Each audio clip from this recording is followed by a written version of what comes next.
She's finally gone, Richard whispered into his phone, his voice barely audible above the distant hum of the funeral parlor's air conditioning. The black marble floors reflected the amber glow of the chandeliers, creating dancing shadows that seemed to mock the solemnity of the moment. His fingers trembled slightly as he gripped the iPhone, stepping further away from the viewing room, where mourners continued to pay their respects to Margaret. The scent of white lilies filled the corridors, their cloying sweetness mixing with the faint smell of expensive cologne and grief. Outside, the Seattle rain tapped against the tall windows of Morrison Associates' funeral home, each droplet like a timer counting down to his freedom. Richard's Italian leather shoes clicked softly against the polished floor as he moved toward the empty consultation room, his heart racing with an emotion that felt dangerously close to relief. Have you ever witnessed someone's mask slip at the worst possible moment? Share in the comments where you're watching from, because this story will take you places you never expected to go. Richard Alexander Thornton stood in that borrowed silence, a man who had just buried his wife of 15 years and felt lighter than he had in decades. At 47, he possessed the kind of understated wealth that whispered rather than shouted.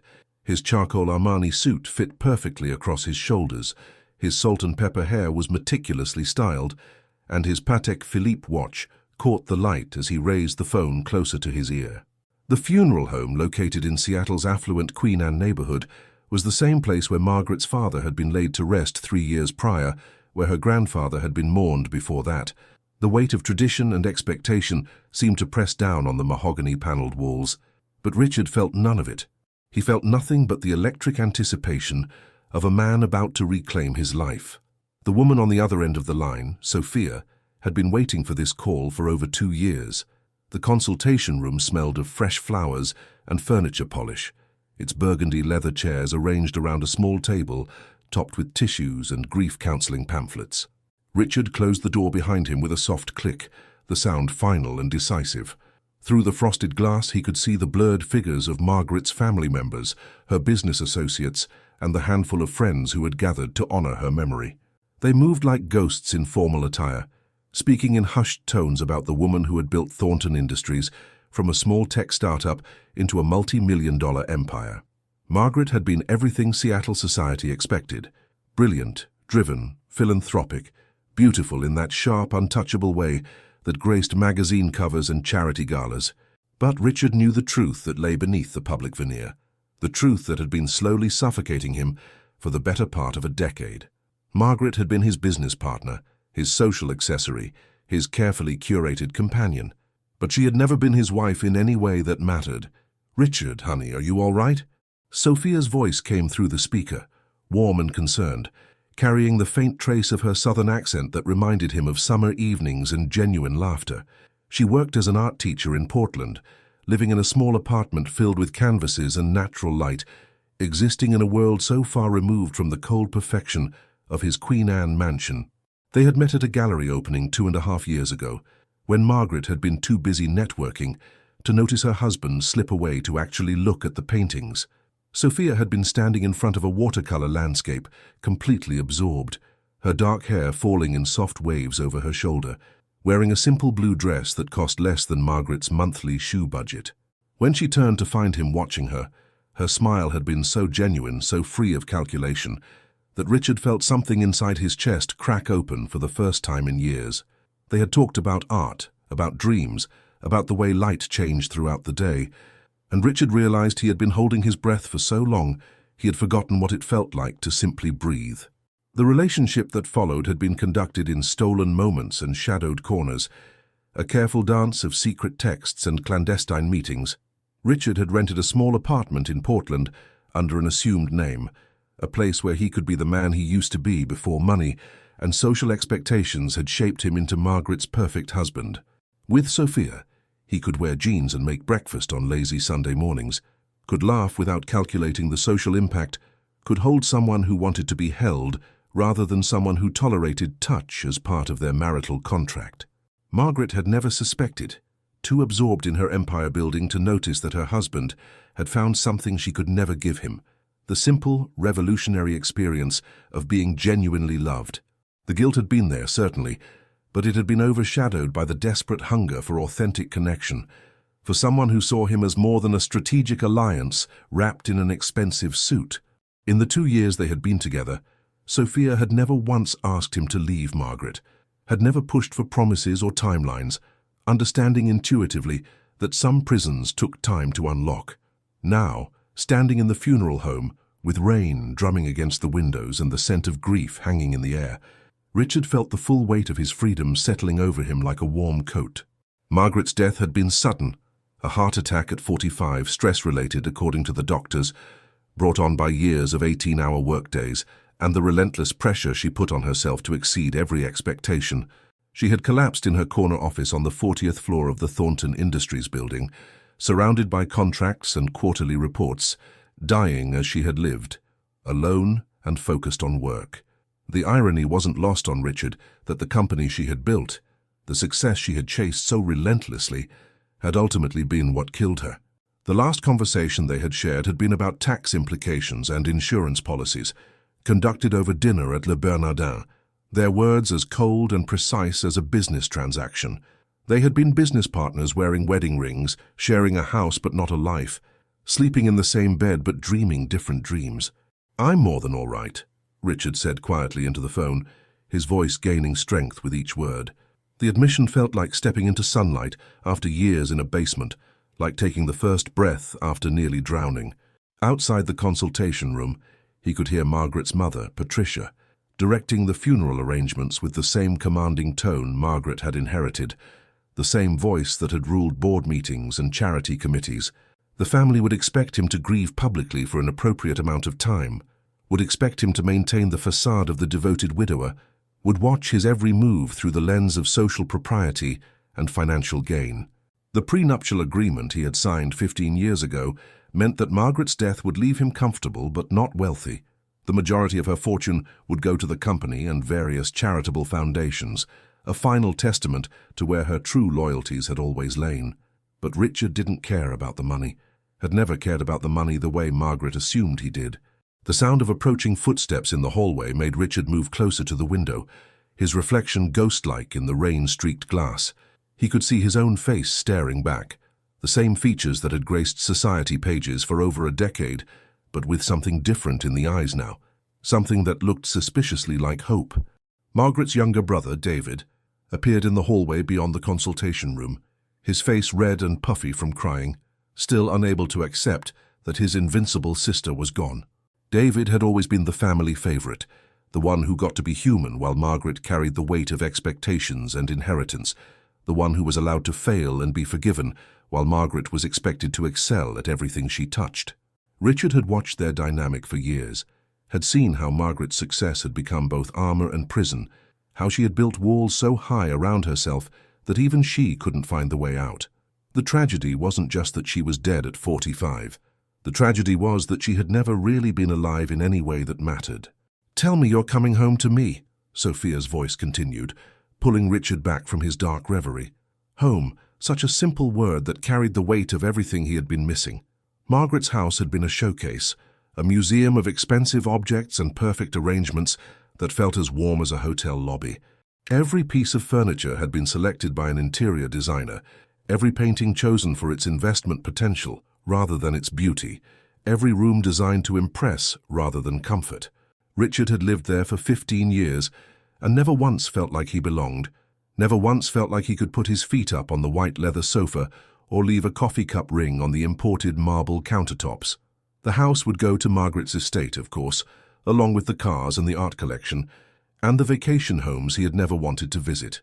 But the Portland apartment, the place where he had learned to remember who he was beneath all the expectations and obligations, that was home in a way no mansion could ever be. The funeral director, Mr. Morrison, appeared at the end of the hallway, his professional expression of sympathy firmly in place as he began to guide family members toward the chapel where the service would be held. Richard watched through the glass as Margaret's colleagues and social circle began to file past, each one performing the appropriate level of grief for public consumption. He recognized most of them, CEOs and philanthropists, political figures and society wives, all people who had known Margaret the public figure but had never been invited into her private world. Because Margaret had had no private world, had given everything to her public persona until there was nothing left for herself or anyone else.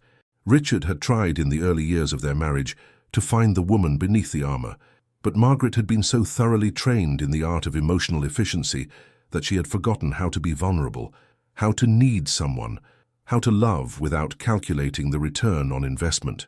"I'm coming home," Richard said into the phone, and for the first time in 15 years the word home felt like a promise rather than a prison sentence. Sophia's breathing quickened on the other end of the line, and he could picture her sitting in her sunlit kitchen, probably wearing paint-stained clothes and drinking coffee from the ceramic mug he had bought her for her birthday, the one with the Van Gogh sunflowers that made her smile every morning. She would be patient, as she always was, understanding that grief was complicated even when the marriage had been empty, knowing that Richard would need time to process the sudden shift from imprisoned husband to free man. But she would be there when he was ready, with her genuine smile and her uncomplicated love, with her small apartment that felt more like home than any mansion ever could, with her arms that held him because she wanted to, not because it was expected or strategically advantageous. The chapel bells began to ring, their solemn notes echoing through the funeral home, calling the mourners to celebrate a life that had been more successful than fulfilled, more admired than loved. Richard straightened his tie, composed his face into an expression of appropriate sorrow, and prepared to perform grief for a woman who had been his wife in name only. But beneath the performance, beneath the social expectations and family obligations, beneath the weight of 15 years of polite distance and emotional starvation, Richard Alexander Thornton was finally, quietly, completely free. And for the first time since he had said "I do" in a ceremony that felt more like a merger than a marriage, Richard knew exactly what he wanted to do with the rest of his life. He wanted to go home. The door to the consultation room opened, and Patricia Thornton stepped inside, her sharp eyes taking in Richard's position by the window, his phone still pressed to his ear. Her expression was unreadable, but Richard caught something that might have been suspicion, flickering across her carefully maintained features. Margaret had inherited her mother's calculating intelligence, her ability to see through pretense and identify weakness with surgical precision. Patricia had built her own empire before marriage had temporarily sidelined her ambitions, and she had raised Margaret to be equally ruthless, equally self-sufficient, equally incapable of the kind of vulnerability that made love possible. Now she stood in the doorway of the consultation room, a 70-year-old woman in Chanel black, studying her son-in-law with the intensity of someone trying to solve a puzzle. Richard ended the call with a simple "later," composed his features into the mask of grief he had been practicing for 3 days, and prepared to face the first test of his freedom. "It's time, Richard," Patricia said, her voice carrying the authority that had intimidated boardrooms and charity committees for decades. "Margaret's service is about to begin, and the family needs to present a united front. The media will be watching, the business community will be taking notes, and Margaret's memory deserves our very best effort." Her words were perfectly chosen, a reminder of duty and appearance wrapped in maternal authority, designed to ensure that Richard understood his role in the performance about to unfold. But as she spoke, Richard found himself thinking about Sophia's laugh, about the way she painted with her whole body, about the Sunday mornings when they had stayed in bed until noon, reading different sections of the newspaper aloud to each other. He thought about what it would be like to grieve honestly instead of strategically, to feel loss without calculating its social impact, to be human instead of performing humanity for the benefit of an audience that had never really seen him anyway. The chapel filled with the rustle of expensive fabric and whispered condolences, the kind of sounds that accompanied wealth in mourning. Richard took his designated seat in the front pew, flanked by Margaret's family like a prisoner between guards, his hands folded in his lap to hide their slight tremor. The casket before them was an exercise in understated elegance, mahogany with brass handles, draped with a spray of white orchids that probably cost more than most people's monthly salary. Margaret would have approved of the aesthetic choices, would have appreciated the way the flowers complemented the chapel's ivory walls and stained glass windows, would have noted with satisfaction that even in death she was surrounded by the kind of beauty that money could buy. But as Richard stared at the polished wood that contained what remained of his wife, all he could think about was how empty it all felt, how perfectly the cold grandeur of the moment reflected the temperature of their marriage. The organ began to play Amazing Grace, and Richard found himself remembering not Margaret, but the first time Sophia had hummed that same hymn while cooking breakfast in her tiny kitchen, unconsciously beautiful in her paint-stained t-shirt. The Reverend began to speak about Margaret's life, her accomplishments, her dedication to her work and community, painting a portrait of a woman who had lived fully and meaningfully. But the words felt like stones dropped into a well, echoing hollowly before disappearing into darkness. Richard closed his eyes and allowed his mind to drift backward, past the immediate grief performance, past the years of polite coexistence, all the way back to the beginning, when he had actually believed that Margaret Carlyle might be the answer to his loneliness. He had been 28 then, working as a junior architect at a prestigious Seattle firm, talented but unconnected, ambitious but naive about the way success actually worked in a city built on old money and older relationships. Margaret had been 30, already making waves in the tech world with her innovative software solutions, beautiful in that sharp, untouchable way that made men want to prove themselves worthy of her attention. They had met at a charity auction, one of those glittering affairs where the wealthy gathered to purchase good feelings along with overpriced art, and Richard had been immediately drawn to her intelligence, her confidence, her obvious success. Their courtship had been conducted like a business negotiation, each date carefully planned and executed with the precision Margaret brought to everything in her life. Richard had mistaken her efficiency for compatibility, her strategic thinking for shared values, her ability to discuss his architectural projects with informed enthusiasm for genuine interest in his dreams. He had been so grateful to be chosen by someone so obviously out of his league that he had ignored the warning signs, the way she checked her phone during romantic dinners, the way she scheduled their intimate moments around her business calendar, the way she spoke about their future in terms of merger benefits rather than emotional connection. The proposal had been perfectly orchestrated, conducted in the private dining room of Seattle's most exclusive restaurant, with a ring that had been selected by Margaret's personal shopper based on specifications Margaret herself had provided. Richard had thought he was getting a partner. Margaret had known she was acquiring an asset, a handsome, educated, socially presentable husband who would complete the picture of her success without interfering with her primary relationship, which was always with her work.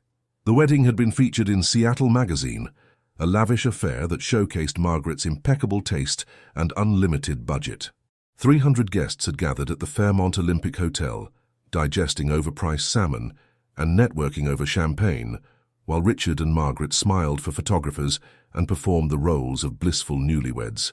But even on that day, surrounded by flowers and fairy lights and the approval of Seattle's social elite, Richard had felt like an actor in someone else's play, speaking lines that didn't feel quite right, wearing a costume that didn't quite fit.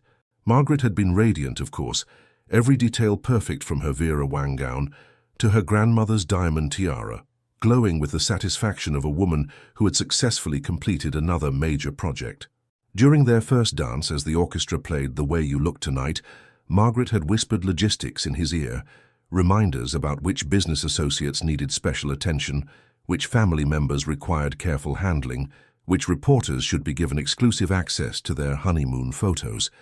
Romance had been reduced to brand management, love to a carefully curated public relations campaign. The honeymoon in Tuscany had been equally choreographed, with Margaret scheduling their sightseeing around business calls and turning their romantic dinners into networking opportunities with European clients. Richard had stood in front of Michelangelo's David, moved nearly to tears by the sculpture's raw humanity, only to find Margaret photographing herself beside it for her social media accounts, calculating the publicity value of culture consumed and documented.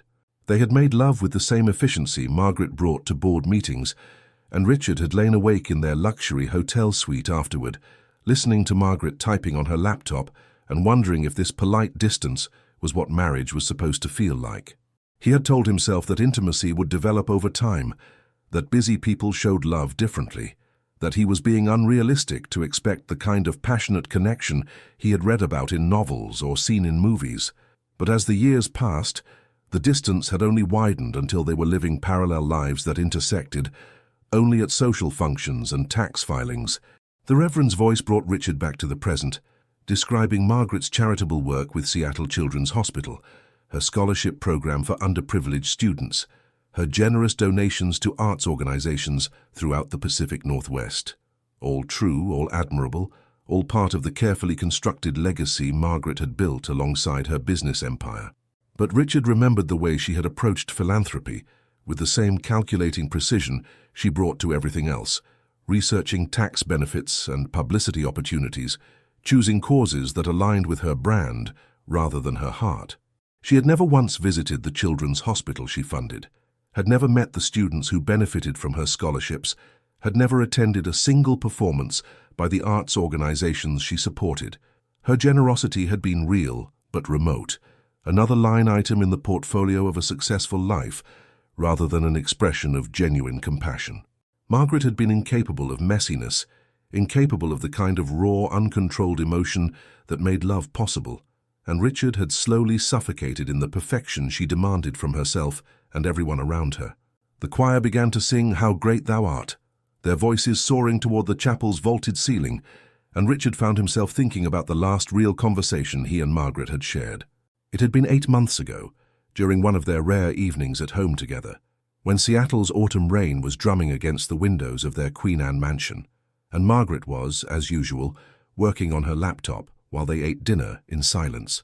Richard had been reading about a new mixed-use development project, something that combined affordable housing with community spaces, the kind of architecture that could actually improve people's lives rather than simply showcasing wealth. Without thinking, he had shared his excitement about the project, had talked about the ways good design could address social inequality, had allowed himself to be vulnerable about his dreams of creating spaces that mattered. Margaret had listened with the polite attention she might give to a business presentation, then responded with a detailed analysis of the financial risks involved in affordable housing development, the ways such projects could damage his professional reputation, the importance of maintaining their social standing within Seattle's established architectural community. That night, after Margaret had returned to her laptop and her emails and her endless pursuit of the next business opportunity, Richard had walked through their house and truly seen it for the first time in years. Every room was perfect, every surface gleaming, every object carefully placed for maximum visual impact. But it felt like a museum rather than a home, a showcase of success rather than a place where real life happened. He had tried to imagine bringing children into those pristine spaces, had tried to picture family dinners around the imported Italian dining table or birthday parties in the professional-grade kitchen that Margaret used primarily for hosting business clients. The image wouldn't come into focus because Margaret had designed their life to accommodate ambition, not affection, achievement rather than intimacy. She had created a world where everything beautiful was also untouchable, where comfort was sacrificed for aesthetics, where love was too messy and unpredictable to be allowed past the carefully guarded front door. 6 months after that conversation, Richard had met Sophia at the gallery opening, and suddenly understood what he had been missing all those years. Sophia's laughter had been unguarded and genuine, her enthusiasm for the artwork completely unrelated to its investment potential or social significance. She had worn her emotions on her face, had touched his arm when she was making a point, had looked directly into his eyes when she spoke as if she actually wanted to see him, to know him, to connect with the person underneath the expensive suit and careful manners. When she had asked about his work, she had listened with real curiosity rather than strategic interest, had asked follow-up questions that showed she understood the difference between building structures and creating spaces where human life could flourish. For the first time in 15 years, Richard had felt seen, valued for who he was rather than what he represented, loved for his dreams rather than his achievements. The affair that followed had been less about physical attraction than about emotional starvation, a desperate hunger for authentic connection that Margaret had never been able to satisfy. The guilt had been manageable because the marriage had been essentially over long before Sophia entered the picture, existing only as a legal and social convenience that neither Richard nor Margaret had the courage to end. They had been business partners sharing a house, tax benefits wrapped in wedding rings, maintaining the appearance of marriage for the benefit of people who would judge them for admitting failure. Margaret had her work, her empire, her carefully maintained public image, and Richard had come to understand that those things had always been more important to her than any human connection. She had married him because a husband was part of the successful woman's required accessories, like the right car, or the right zip code, or the right charitable commitments, but she had never actually wanted to be married in any meaningful sense, had never wanted to share her life or her bed or her dreams with another person. The tragedy wasn't that Richard had found love elsewhere. The tragedy was that Margaret had been incapable of recognizing love even when it was offered freely, unconditionally, hopefully.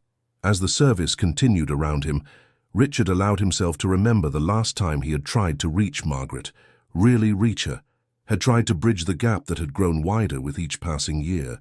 It had been just 3 weeks ago, when he had come home to find her collapsed on the kitchen floor, unconscious from exhaustion after working 36 hours straight on a merger deal. He had called 911, had ridden with her to the hospital, had sat by her bed while doctors explained that her body was showing signs of chronic stress, that she needed to slow down, to take care of herself, to remember that success meant nothing if you killed yourself achieving it. When Margaret had regained consciousness, Richard had taken her hand, had tried to talk to her about what really mattered, about the life they could still build together if she would just step back from the endless pursuit of more. But Margaret had responded by asking him to bring her laptop to the hospital room, had spent her recovery time returning phone calls and reviewing contracts, had been back in the office within 48 hours, as if the collapse had been nothing more than a minor inconvenience to be overcome through willpower and caffeine. Now she was gone, and Richard felt the complicated grief of losing someone who had never really been present in the first place. The woman in the casket had been his wife in name, his partner in public, his roommate in an expensive house filled with beautiful, untouchable things. But she had never been his companion, his confidant, his friend, the person he turned to when the world felt too heavy or too light or too beautiful to bear alone. Margaret had lived her entire life at a distance from her own emotions, and the marriage had simply been another space she had kept carefully climate-controlled, another environment where messiness and vulnerability and genuine human need were not permitted. Richard mourned her death because any loss of life was sad, mourned the potential she had never allowed herself to explore, mourned the woman she might have been if she had ever learned to value connection over achievement. But he could not mourn their marriage, because there had never really been a marriage to mourn, only a successful business arrangement that had finally, mercifully, come to its natural end. The pallbearers began to move toward the casket, and Richard understood that the performance was nearly over, that soon he would be expected to shovel dirt onto Margaret's grave and accept condolences from people who had known her reputation, but not her heart.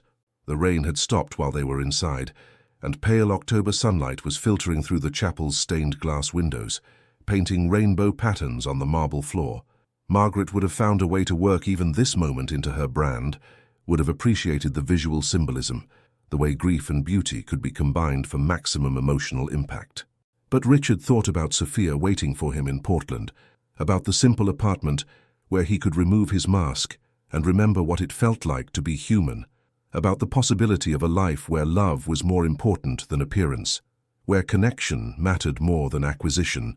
He had spent 15 years in emotional prison, and Margaret's death had not been a tragedy, but a pardon, not a loss, but a liberation that he was only beginning to understand. The graveside service concluded with the mechanical precision that had defined Margaret's life, each ritual performed according to social expectations rather than emotional need. Richard stood beside the mahogany casket as it was lowered into the manicured ground of Lakeview Cemetery, Seattle's most prestigious final resting place, where Microsoft executives and Boeing heirs lay beneath imported marble headstones. The October air carried the scent of rain and dying leaves, and Richard found himself calculating how long he would need to maintain the performance of grief before he could reasonably disappear from public view. Patricia Thornton remained close to his side throughout the ceremony, her sharp eyes noting every expression that crossed his face, every moment when his attention seemed to drift from the proceedings. She had always been suspicious of Richard's motives, had never quite believed that a junior architect from a middle-class family could genuinely love her brilliant, successful daughter. Now, with Margaret gone and substantial money potentially in play, Patricia's maternal paranoia had sharpened into something that felt dangerously close to surveillance. As the final mourners began to disperse toward their luxury vehicles, Patricia caught Richard's arm with surprising strength for a 70-year-old woman. Her grip was firm, deliberate, the touch of someone accustomed to controlling situations through sheer force of will. "Richard, we need to talk," she said, her voice carrying the authority that had intimidated corporate boardrooms for decades. "There are arrangements to be made, decisions that require family input." The word family hung in the air between them, a subtle reminder that Richard's place in the Thornton hierarchy had always been contingent on Margaret's presence, that without his wife, he was essentially an outsider with temporary access to information and resources. Patricia had built her own empire in commercial real estate before marriage temporarily sidelined her ambitions, and she had never forgotten the lessons learned in those early battles. Trust no one, question everything, and always assume that money brings out the worst in people. She steered Richard toward the black Mercedes that would carry them back to the funeral home, her hand still firm on his arm, her mind clearly working through possibilities and probabilities. The ride through Seattle's affluent neighborhoods passed in tense silence, broken only by Patricia's occasional directions to the driver and the soft hum of the car's expensive engine. Richard watched the familiar landmarks pass by, the Space Needle piercing the overcast sky, the glass towers of downtown reflecting the afternoon light, the carefully maintained parks where Margaret had jogged every morning before dawn. This city had been his home for 20 years, but he suddenly realized how little of it actually belonged to him, how much of his identity had been borrowed from Margaret's success, her connections, her carefully constructed world. Without her, he was just another middle-aged man in an expensive suit, notable only for his association with greatness rather than any inherent value. The thought should have been devastating, but instead Richard felt it like a weight lifting from his shoulders, the burden of living up to someone else's standards finally beginning to ease. Freedom, he was learning, sometimes felt like falling before it felt like flying. At Morrison Associates, Patricia led Richard into a private conference room where Margaret's attorney, James Kellerman, was already waiting with thick folders and the kind of serious expression that meant substantial money was about to change hands. Kellerman had been the Thornton family's legal counsel for over 15 years, a sharp-featured man in his 60s who specialized in protecting old money from new problems. He had handled Margaret's business acquisitions, her charitable foundations, her real estate investments, and most importantly, the prenuptial agreement that had defined the financial boundaries of her marriage to Richard. As they settled into leather chairs around the polished conference table, Richard felt the familiar sensation of being the least informed person in a room full of people who had made decisions about his life without consulting him. It was a feeling he had grown accustomed to during his marriage, but now, with freedom so close he could taste it, the dynamic felt different, temporary rather than permanent, a final performance before the curtain fell. "Richard, I'm going to be direct with you," Kellerman began, his voice carrying the careful neutrality of someone delivering complicated news. "Margaret made some significant changes to her will 6 months ago, changes that affect your inheritance substantially." The lawyer's words hung in the air like smoke, and Richard felt something cold and sharp settle in his stomach. 6 months ago, right around the time he had met Sophia, right around the time he had begun to imagine a different kind of life. Margaret had been many things, but she had never been oblivious to the people around her, never been careless about details that might affect her carefully constructed world. Richard's hands remained steady as he reached for the water glass in front of him, but his mind was racing, calculating possibilities, trying to understand what Margaret might have discovered and how she might have chosen to use that information. Patricia watched his reaction with the intensity of a scientist observing a laboratory experiment, noting every micro-expression, every involuntary muscle tension. The changes, as Kellerman explained them, were subtle but devastating. Where the original will had left Richard with a substantial inheritance, not enough to maintain the Queen Anne mansion and its lifestyle, but certainly enough to live comfortably, the new version reduced his bequest to a modest trust fund that would provide basic living expenses, but nothing more. The bulk of Margaret's fortune would still go to charitable foundations and business investments, but the money Richard had been counting on, the financial cushion that would have allowed him to start over with Sophia, had been quietly reassigned to expand the scholarship program Margaret had established at the University of Washington. It was a masterpiece of passive aggression, a way of ensuring that Richard would be provided for without being empowered, supported without being independent. Margaret had found a way to control him even from the grave, to ensure that leaving her would come with a financial cost that most people would find prohibitive. The message was clear. Stay in line, maintain the facade, honor her memory appropriately, or face a significant downgrade in lifestyle and social status. When did she make these changes? Richard asked, his voice carefully controlled despite the adrenaline now coursing through his system. Kellerman consulted his notes, though Richard suspected the man knew the date by heart. The modifications were finalized on April 15th. Margaret said she wanted to ensure her legacy would have maximum social impact. April 15th, 3 weeks after Richard's first real conversation with Sophia, 2 weeks after their first coffee date, exactly 1 week after he had made the decision to rent the Portland apartment. Margaret had known, had been watching, had been calculating her response with the same strategic precision she brought to hostile takeovers and competitive acquisitions. She had never confronted him directly, had never acknowledged what she knew, but she had taken steps to ensure that his infidelity would come with a price tag that matched her sense of proportion and justice. Richard felt a grudging admiration for her tactical brilliance, even as he recognized the trap she had set for him from beyond the grave. Patricia leaned forward in her chair, her expression shifting from suspicious to almost sympathetic, though Richard suspected her sympathy was as calculated as everything else in the Thornton family playbook. "Of course, there may be ways to contest these changes," she said carefully, "especially if we could demonstrate that Margaret was under undue stress when she made them, or that she wasn't thinking clearly about the implications." The offer hung in the air between them, a lifeline disguised as legal strategy, a way for Richard to maintain his financial security if he was willing to play by Patricia's rules. But Richard understood the subtext. Patricia wanted something in return, wanted guarantees about his behavior, wanted assurance that he would maintain the Thornton family's reputation and social standing. She was offering him a deal, the kind of strategic alliance that Margaret herself would have appreciated, but it would come with strings attached, obligations that might bind him just as tightly as his marriage had. The conference room fell silent, except for the soft whisper of rain against the windows and the distant hum of Seattle traffic.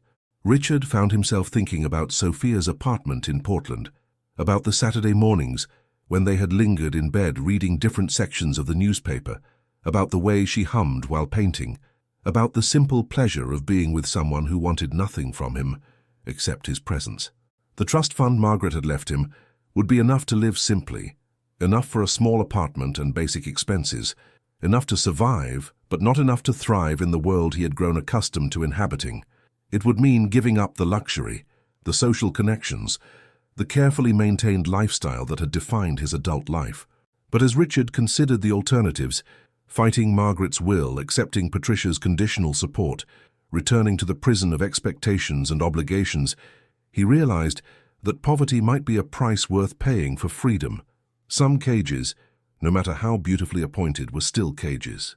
"I need some time to think about this," Richard said finally, rising from his chair with the dignity of a man who had just discovered his options but not yet chosen among them. Kellerman and Patricia exchanged glances, the kind of meaningful look that passed between people who had expected this reaction and prepared for it. They would give him time, Richard knew, but not too much time, and they would be watching to see what choices he made, what priorities he revealed through his actions.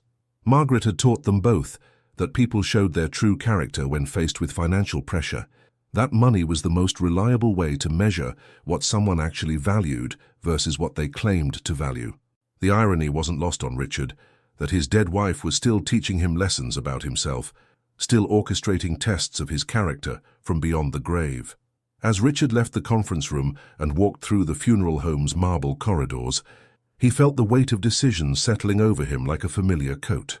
The rain had resumed outside, Seattle's eternal drizzle washing the streets clean and turning the city's glass towers into impressionist watercolors.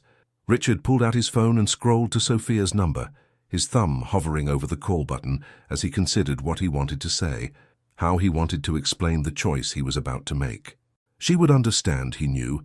She had never been interested in his money, had never asked about his inheritance or his expectations, had fallen in love with the man who wore jeans and made breakfast on Sunday mornings, rather than the one who wore Armani suits to charity galas.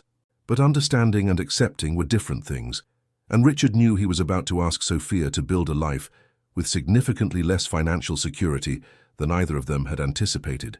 The phone rang twice before Sophia answered, her voice warm and slightly breathless, as if she had been running to catch the call. "Richard, how are you holding up?" The genuine concern in her voice, the way she asked about his emotional state rather than the details of the service or the family dynamics, reminded Richard why he had fallen in love with her in the first place. Sophia cared about people rather than performances, about feelings rather than appearances, about the man behind the mask rather than the mask itself. "I'm okay," Richard said, stepping out into the Seattle rain and feeling it wash over his face like a baptism. "Actually, I'm more than okay. I'm ready to come home." The word home carried different weight now, loaded with the knowledge that home would be smaller than expected, simpler than planned, but infinitely more real than anything he had shared with Margaret.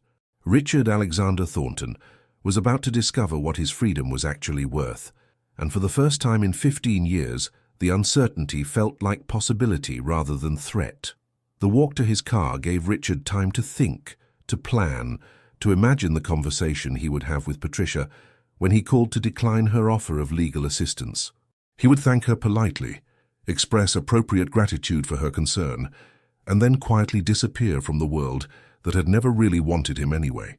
The Queen Anne mansion would be sold, the expensive cars returned, the social obligations abandoned, and Richard would drive south to Portland with nothing but the clothes in his suitcase and the promise of a woman who loved him without conditions. It would be a scandal, of course, the widower who chose love over money, who walked away from a fortune to be with a schoolteacher, who valued authenticity over appearance. Seattle society would gossip for months. Patricia would be furious, and Margaret's memory would be tainted by her husband's unexpected display of character.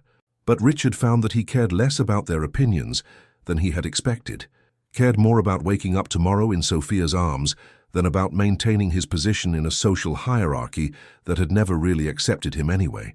1 year later, Richard stood in the small backyard of their Portland bungalow, watching Sophia tend to the vegetable garden they had planted together in the spring. The October morning was crisp and clear, Mount Hood visible in the distance like a promise of permanence, and the tomato plants were heavy with the final harvest of the season.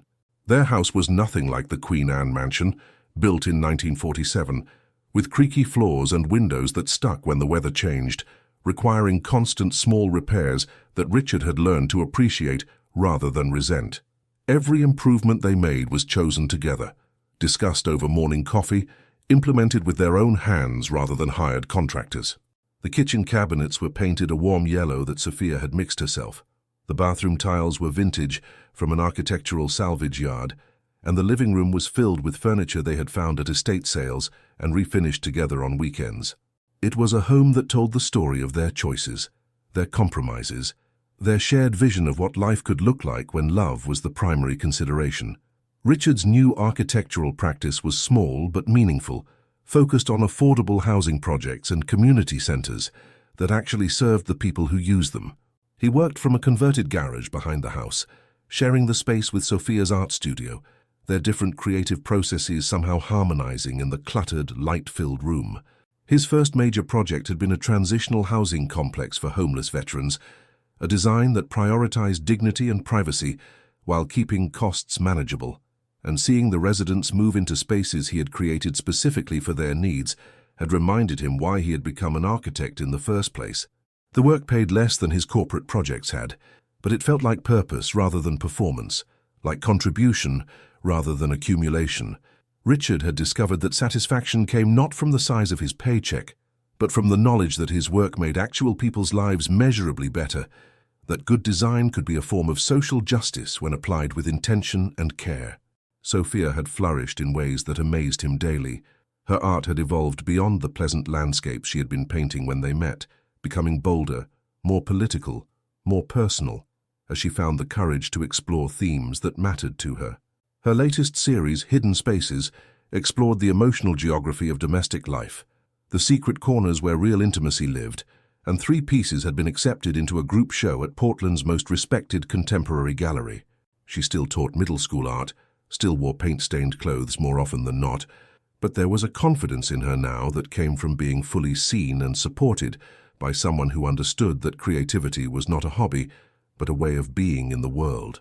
Richard loved watching her work, loved seeing the way she lost herself in color and texture, loved the small sounds of concentration she made when she was solving a visual problem.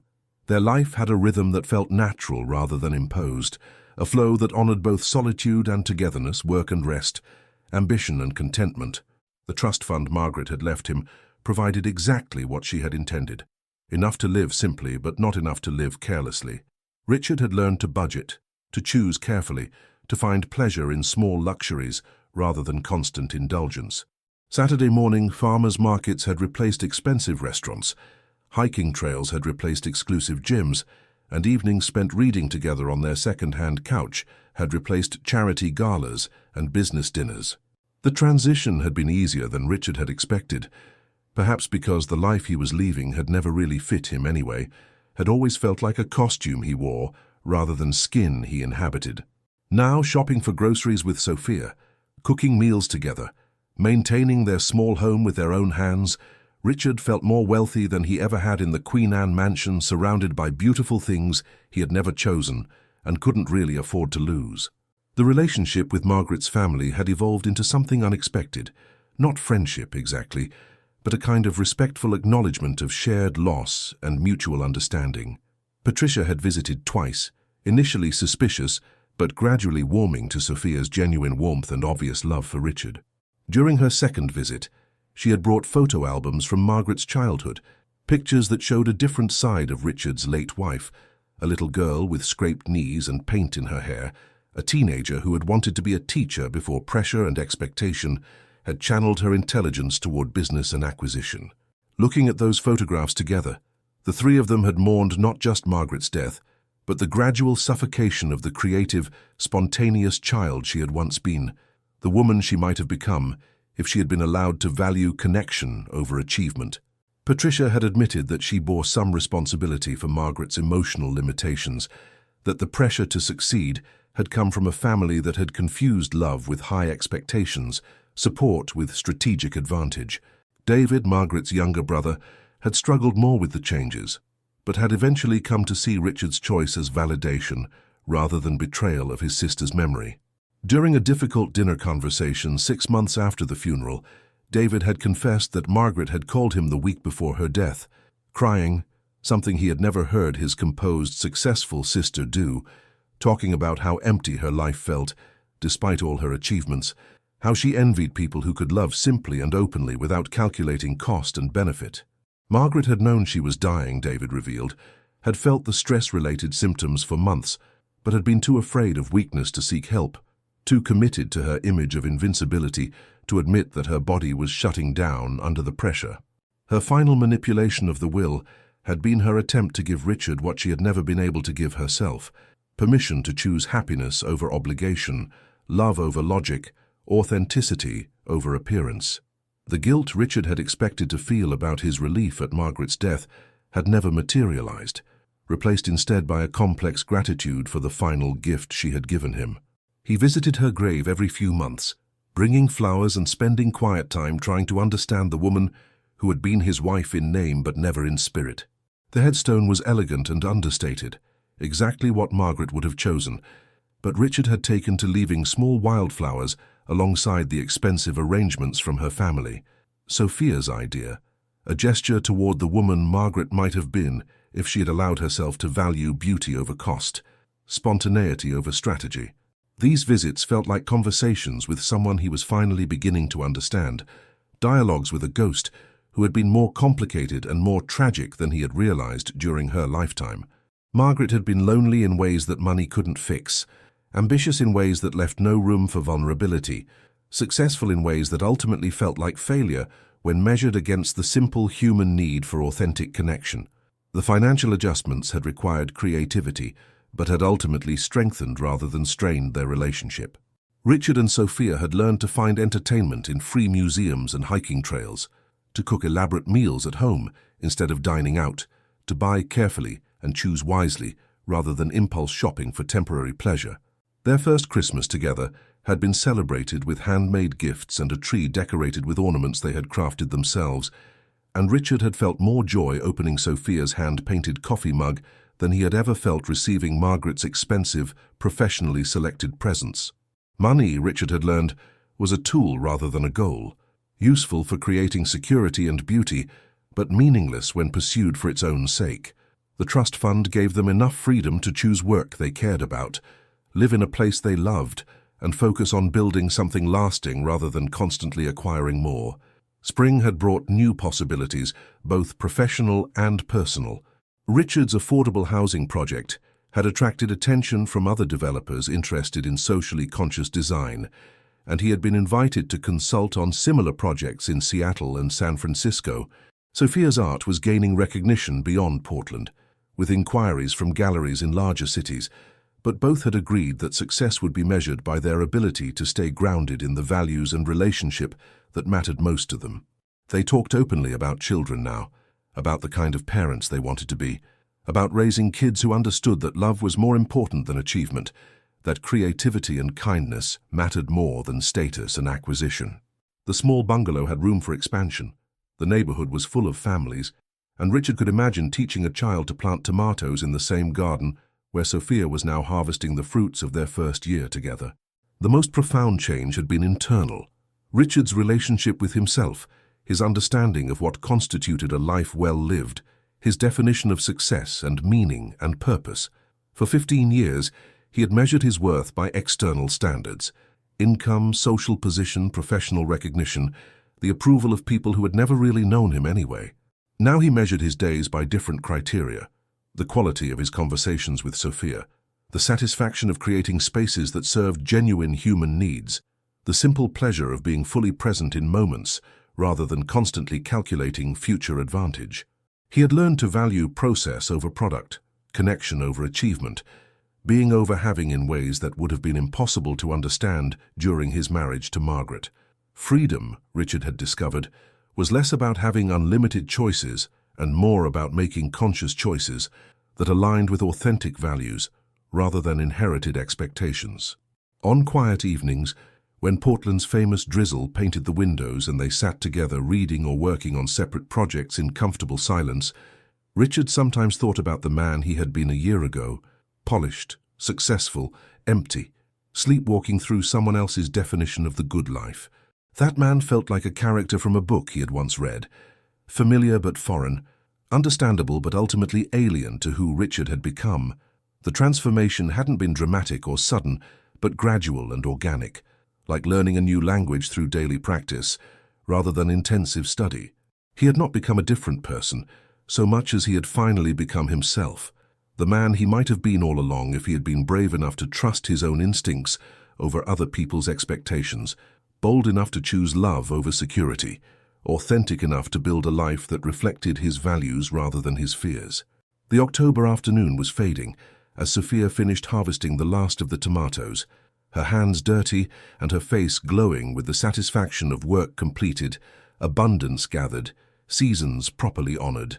Richard joined her in the garden, helping to carry the heavy baskets into their warm kitchen, where they would spend the evening making sauce and preserving the summer's sweetness for the darker months ahead. It was exactly the kind of simple domestic task that Margaret would have outsourced to hired help, but Richard had learned to find profound satisfaction in these rhythms of care and preparation, these acts of love disguised as household chores. Their life was smaller in scope, but infinitely larger in meaning than anything he had shared with Margaret, filled with the kind of daily intimacies that made love visible, tangible, real, in ways that grand gestures and expensive gifts never could. As they worked together in the kitchen, hands busy with familiar tasks, Richard reflected on the strange journey that had brought him to this moment, from the funeral home phone call that had started everything to this evening of simple abundance in a house that was truly home. Margaret's death had been the end of one story and the beginning of another, the closing of a chapter that had never really belonged to him, and the opening of a book he was finally ready to write in his own voice. The guilt he had expected to carry had been replaced by gratitude for Margaret's final gift, for Sophia's patient love, for his own courage in choosing authenticity over appearance, happiness over obligation, love over everything that was supposed to matter more. Richard Alexander Thornton had finally learned what it meant to be fully alive, fully present, fully himself, and the knowledge felt like coming home after a very long journey through foreign territory where he had never quite learned to speak the language. If this story has touched you, if you've ever felt trapped in a life that looked successful but felt empty, if you've ever wondered whether love is worth the risk of losing everything else, share this with someone who needs the courage to choose authenticity over appearance, happiness over obligation, their own truth over other people's expectations. Because sometimes the most important choice we make is not between right and wrong, but between the life we're supposed to want